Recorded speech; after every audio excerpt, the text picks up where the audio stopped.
so today I have my 2013 random favorites. This is going to include, I have one favorite book, I have a favorite movie, I have food, I have YouTube channels and music and TV and all that fun stuff. So that's all I have to say. Let's get started. Alright, so I'm going to get started with my favorite book because it's sitting right here. It is Insurgent. Now, for those of you who haven't read Divergent, you probably have heard that the movie's coming out soon. I highly recommend checking out this series. There's 3 books, I believe. It's ending with Allegiant, which is already out now if you wanted to read the 3rd one. But I haven't gotten to that one yet because, see, okay, this is how my brain thinks when there's series and things like this. See, I was like, well, I haven't read Allegiant yet, and the first movie isn't even out yet, and I know that since this whole young adult genre, everyone's gonna love it anyway, so I'm sure there's gonna be more movies in the future, so I'm like, I wanna like space it out a little bit so I don't like get all of it at once and then have to wait forever. You know, I'll have like something new, wait.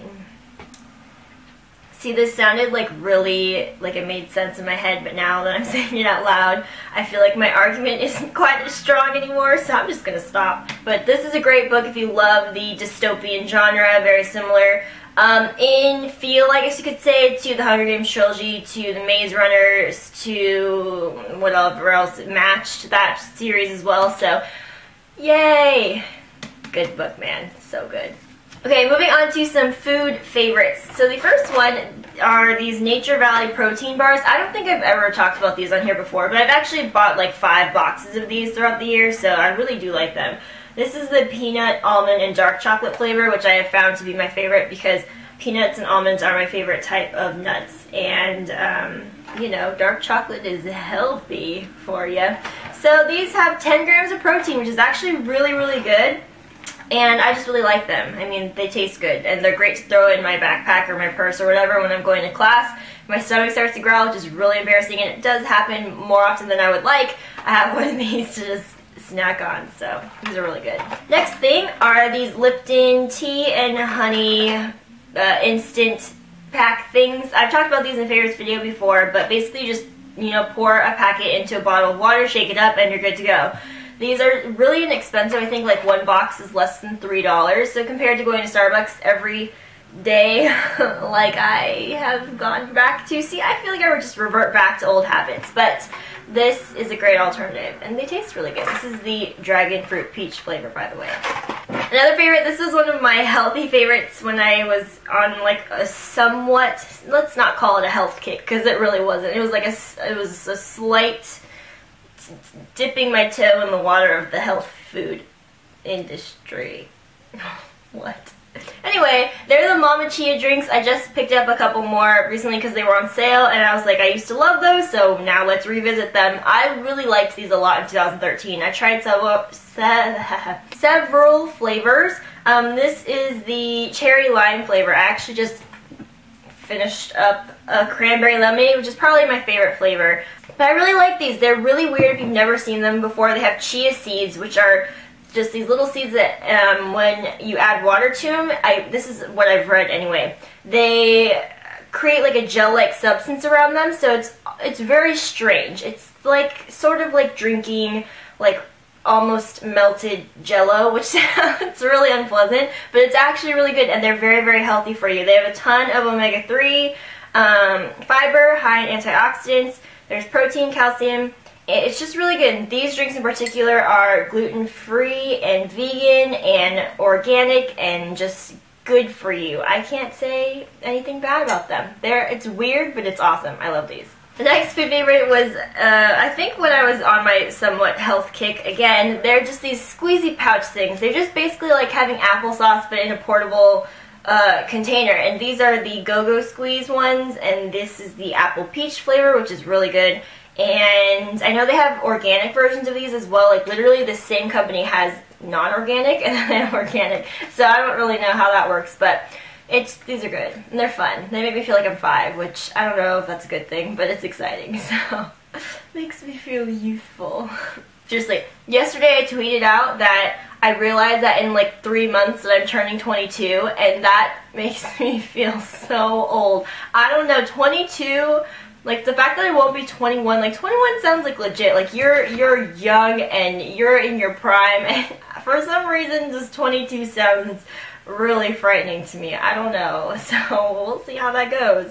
Alright, my next favorite I don't have with me right now, but it's green tea frappuccinos. I discovered these in 2013. Well, like, not me, but anyway, I had my first one in 2013, and I was just like, this is weird, but I like it. And it kind of just, you know, created this newfound appreciation for green tea flavored things. I said before I don't actually like green tea, like hot green tea. Apparently I'm not really Japanese, but you know, I like green tea frappuccinos and green tea lattes and green tea pagi. I don't know, it's exciting. So those are yummy.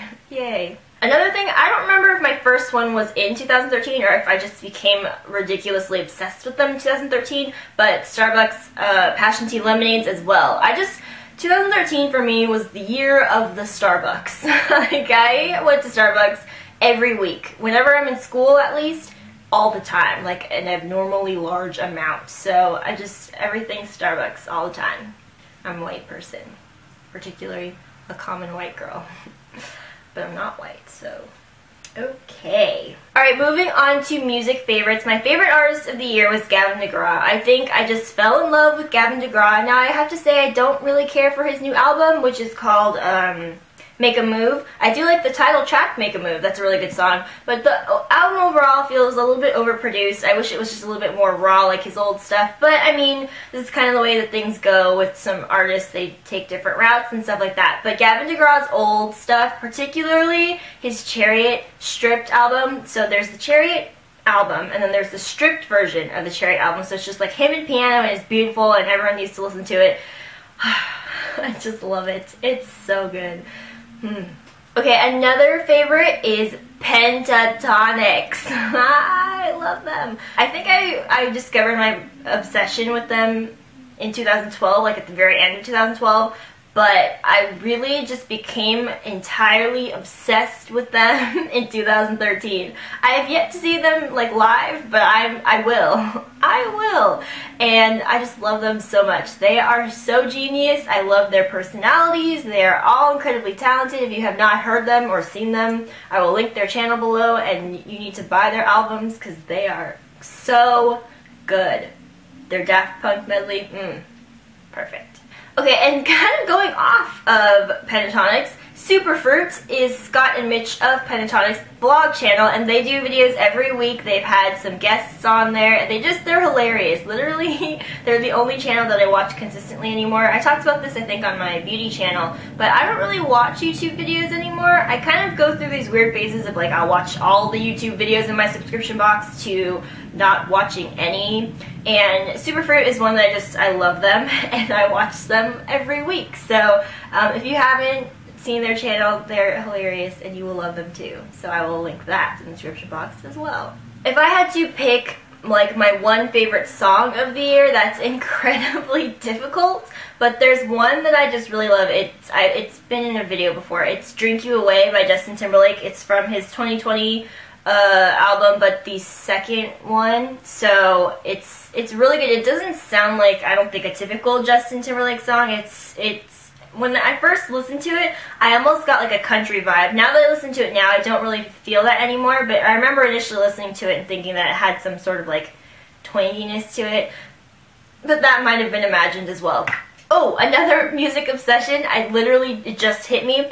Michael Jackson, okay? If you guys have been following me on Twitter or whatever, I took a class last quarter on the music of Michael Jackson, and I became a little bit embarrassingly obsessed with his music. I had to like apologize to people who were in my car. Like, my friends would come in my car and be like, I'm sorry if you happen to hear all Michael Jackson all the time, because that is what is happening with my head right now. Like, literally, I was playing all of his music like non-stop for literally 10 weeks that I was in the class, and even now I've toned it down a little bit. Like, he'll get mixed in with some other artists, but it was like all Michael Jackson all the time, and it was just like tunnel vision, ridiculous. But I feel like I grew up you know, knowing about the scandal and knowing about the Michael Jackson in the media and not knowing about his backstory and how he came to be what he was, the king of pop, right? And it was learning about him, like, before all of the scandal and stuff, that was just, like, he was an incredible person, and all that stuff that he was accused of, it was wrong. It was messed up. It was false. And so, you know, as a kid, you believe whatever the media tells you because you don't know any better. And now that I'm old enough to know better and to actually hear the truth is just like, damn, he got screwed over. So, just so you guys know, Michael Jackson was legit, and you all should love him. Okay. Alright, moving on. I'm going to say I love TV, and you guys all know that I love TV. I've talked about my favorite TV shows several times.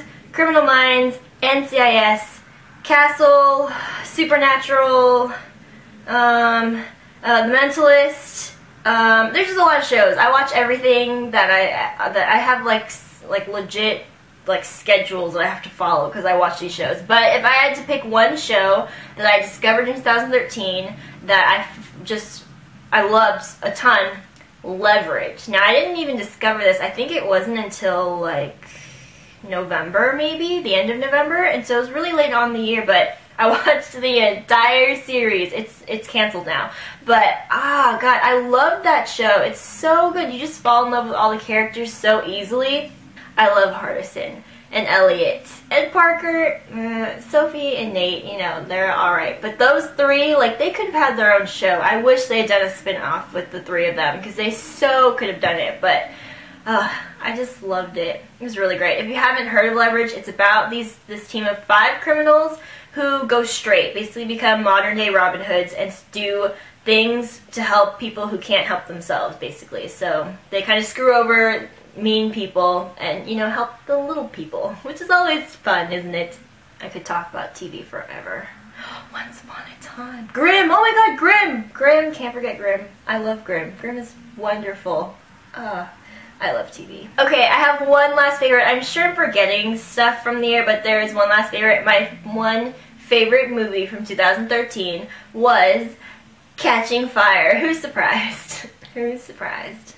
Nobody's surprised. I have to say, it is one of the most accurate book-to-movie adaptations I have ever seen, and I think it's really difficult, actually, to do that. I know as an avid fan of the books, you just have high expectations for the movies. You think, like, why can they not just do exactly what the books say? But when you think about it, it is a very difficult thing to do.